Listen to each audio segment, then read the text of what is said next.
Hello 啊，大家好，我是G-LON维修学院的 Y 们。这期视频跟大家分享一台摔过的 iPhone X 激活不了这一个维修过程。接到机器的时候，我们去激活这一台机器，然后发现呢是无法激活了，然后去分层，分层之后就发现了这一个 NFC 的这一个电路是断线了，这一个是一个通病了。这一几路的电路是S164角的这一个NFC 的唤醒。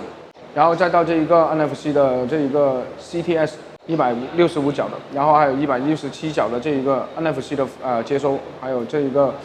168角的这一个 RTS， 然后再到 NFC 的 REQ， 然后再到这个170角的这一个唤醒信号也是主唤醒，然后这几个点都是掉点了，然后我们进行飞线了。